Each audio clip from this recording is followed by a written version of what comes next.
నా కుటుంబ సభ్యులారా, कांग्रेस और बीआरएस दोनों मिले हुए हैं। वो पर्दे के पीछे उनके खेल अलग है।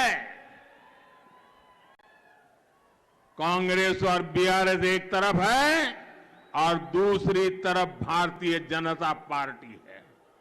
उनमें राज करने की मानसिकता है, बीजेपी में सेवा करने का संकल्प है। हमने एससी और एसटी लोगों पर अत्याचार से जुड़े कानूनों को और सख्त किया।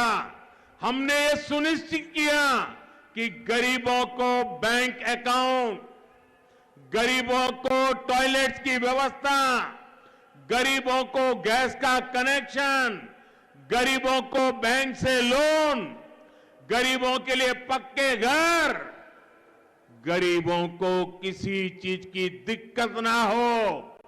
और इन सारी योजनाओं में एससी, एसटी, ओबीसी समाज के लोगों को सबसे अधिक लाभ दिया गया।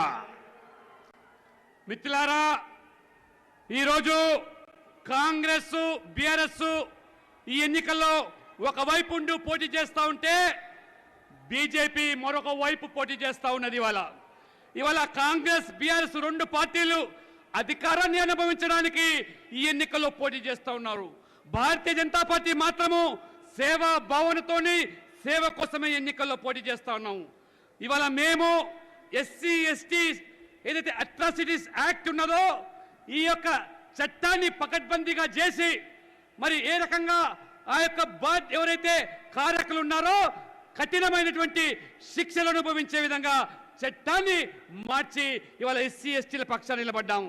అంతేకాదు ఇవాళ మేము పేద వర్గాల కోసం వాళ్ళ బ్యాంక్ ఖాతాలు తెరిపించాము, వారికి టాయిలెట్స్ కట్టించాము, గ్యాస్ సిలిండర్స్ వాళ్ళకు అందించాము, బ్యాంక్ లోన్లు ఇప్పించాము. అవన్నీ కూడా ఇవాళ వాళ్లకు బ్యాంక్ ద్వారా అందుబాటులో తెచ్చామంటే ఈ పథకాల్లో అత్యధిక సంఖ్యలో ఎస్సీ ఎస్టీ ఓబీసీ వర్గాలు మాత్రమే అత్యధిక లబ్ధిదారులు. అంతేకాకుండా అనేక పథకాల్లో కూడా ఈరోజు పారదర్శకత వ్యవహరిస్తున్నది మా ప్రభుత్వము. నా కుటుంబ సభ్యులారా, आज स्टैंड अप इंडिया जैसी स्कीम्स एससी एसटी को करोड़ों रुपयों का लोन देकर एंटरप्रेन्योर बना रही है। मुद्रा लोन का सबसे अधिक लाभ एससी, एसटी और ओबीसी समुदाय के मेरे भाई और बहनों को ही हुआ है। पीएम आवास योजना के तहत करोड़ों घर अनुसूचित जाति और अनुसूचित जनजाति के वो आवंटित किए गए हैं। पिछले 9 वर्षों में तेलंगाना में ही 13 लाख से ज्यादा एससी छात्रों को करीब 1000 करोड़ रुपए की स्कॉलरशिप दी गई है। మిత్రులారా, ఈరోజు మా ప్రభుత్వము స్టాండప్ ఇండియా అనేటువంటి ఒక పథకాన్ని ప్రవేశపెట్టి ఎస్సీ ఎస్టీలను గొప్ప పారిశ్రామికవేత్తలుగా తయారు చేయడానికి ఎటువంటి నిర్దేశాలు ఆదేశించి వారిని ఈరోజు గొప్ప పారిశ్రామికవేత్తలుగా తయారు చేస్తున్నామో అదేవిధంగా ముద్రా లోన్స్ పేరు మీద కూడా ఎక్కువగా లబ్ధి పొందే దాంట్లో ఎస్సీ ఎస్టీ ఓబీసీతో పాటు మన మహిళలు కూడా ఎక్కువగా ఉండడమే కాకుండా ప్రధానమంత్రి ఆవాస్ యోజన పేరు మీద పేదలకు పక్కా ఇల్లు 4 కోట్ల మందికి నిర్వహిస్తే ఈరోజు అత్యధిక సంఖ్యలో ఇవాళ ఎస్సీ ఎస్టీలే లబ్ధి పొందుతా ఉన్నారు. 9 సంవత్సరాల్లో ఈ తెలంగాణలోని ఎస్సీ విద్యార్థుల కోసం స్కాలర్షిప్స్ పేరు మీద 13 లక్షల మంది విద్యార్థులకు 1000 కోట్ల రూపాయల వల్ల స్కాలర్షిప్ ఇచ్చిన ప్రభుత్వము ఇది బీజేపీ ప్రభుత్వము. నా కుటుంబ సభ్యులారా, अभी कुछ महीनों पहले ही बीजेपी सरकार ने पीएम विश्वकर्मा योजना भी शुरू की है।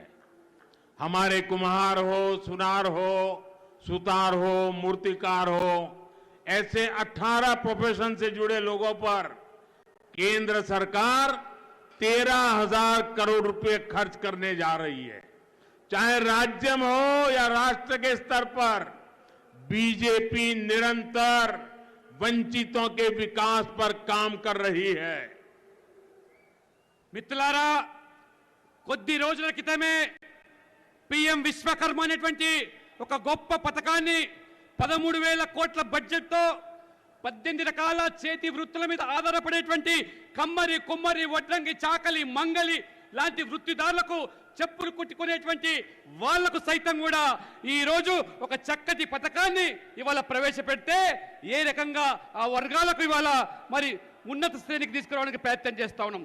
దేశంలోనే కాదు అన్ని రాష్ట్రాల్లో కూడా మా ప్రభుత్వము విస్మరింపబడ్డ వర్గాలకు, నిర్లక్ష్యం చేయబడ్డ వర్గాలకు న్యాయం చేకూర్చడానికే ఈ పథకాలను మేము ప్రవేశపెడతా ఉన్నాము. నా కుటుంబ సభ్యులారా, अपने गरीब भाई बहनों का ध्यान रखते हुए बीजेपी सरकार ने पीएम गरीब कल्याण अन्न योजना को भी गरीबों को जो मुफ्त राशन देते हैं 80 करोड़ लोगों को उनका घर का चूल्हा जलता रहे, गरीब का बच्चा भूखा सो न जाए, इसलिए गरीब कल्याण अन्न योजना चल रही है। ये दिसंबर में उसका काम पूरा हो रहा था, लेकिन गरीब मां की गोद से पैदा हुआ ये बेटा अब गरीबों को ऐसे छोड़ नहीं सकता, और इसलिए मैंने संकल्प किया है अगले 5 साल के लिए ये योजना को आगे बढ़ा दिया जाएगा। अब यहां तेलंगाना में भी लाखों साथियों को 5 साल तक मुफ्त राशन मिलता रहेगा। केंद्र सरकार तेलंगाना के किसानों का हित देखते हुए पैडी की सरकारी खरीद को भी लगातार बढ़ा रही है।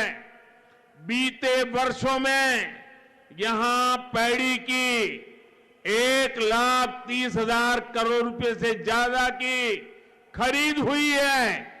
केंद्र सरकार किसानों से बॉइल्ड राइस भी लेती है।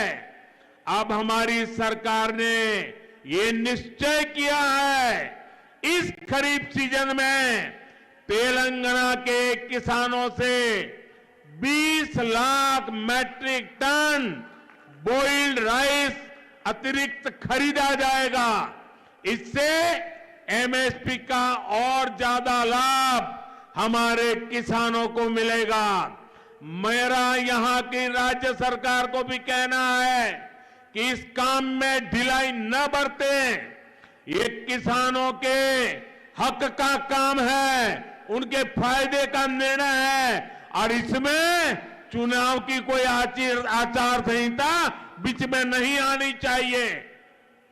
మిత్రులారా, ఈరోజు పేదలు ఎవరు కూడా ఆకలితో పస్తులు ఉండకూడదని ప్రధానమంత్రి గరీబ్ కళ్యాణ్ అన్న యోజన ఏదైతే కరోనా కష్టకాలం నుంచి ప్రవేశపెట్టానో, మరి ఈరోజు నేను ఒక పేద కుటుంబంలో పుట్టిన వ్యక్తిగా, పేదరికం అనుభవించిన వ్యక్తిగా, పస్తులంటే తెలిసిన వ్యక్తిగా ఈ దేశంలో ఏ పేదవాడు కూడా పస్తులు ఉండకూడదని చెప్పి ఈ డిసెంబర్తో ముగిసే ఈ పథకాన్ని వచ్చే మళ్ళీ 5 సంవత్సరాల వరకు ఆ పథకాన్ని పెంచి ప్రతి పేదవాడి కడుపు నింపడానికి 5 కిలోల బియ్యం పథకాన్ని ఇవాళ తెలంగాణలో కూడా కొన్ని లక్షల మందికి ఇవాళ ఆ పథకాన్ని కొనసాగిస్తా ఉన్నాను.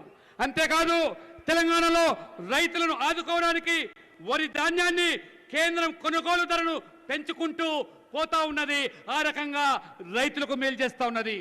ఈ రోజు 1,30,000 కోట్ల రూపాయలు ఇవాళ కొనుగోలు చేసి కేంద్ర ప్రభుత్వం ఏ రకంగా రైతులను ఆదుకున్నదో అదే విధంగా ఈ ఖరీఫ్ సీజన్ లో కూడా తెలంగాణ రైతులకు 20 లక్షల మెట్రిక్ టన్నుల బాయిల్డ్ రైస్ కూడా కొనుగోలు చేస్తామని చెప్పి కూడా నేను హామీ ఇస్తా ఉన్నాను. దీనివల్ల ఎంఎస్పీ ఇవాళ కనీసమైనటువంటి మద్దతు ధర ద్వారా రైతులకు లాభం చేకూరుతుంది, మేలు జరుగుతుంది. నేను విన్నపం చేస్తున్నాను. ఈ రాష్ట్ర ప్రభుత్వానికి రైతులకు అన్యాయం చేయొద్దు, జాప్యం చేయొద్దు, సహకరించండి, వారిని ఆదుకోవండి, రైతులకు మేలు చేయండి చెప్పి ఈ రాష్ట్ర ప్రభుత్వాన్ని నేను కోరుతా ఉన్నాను.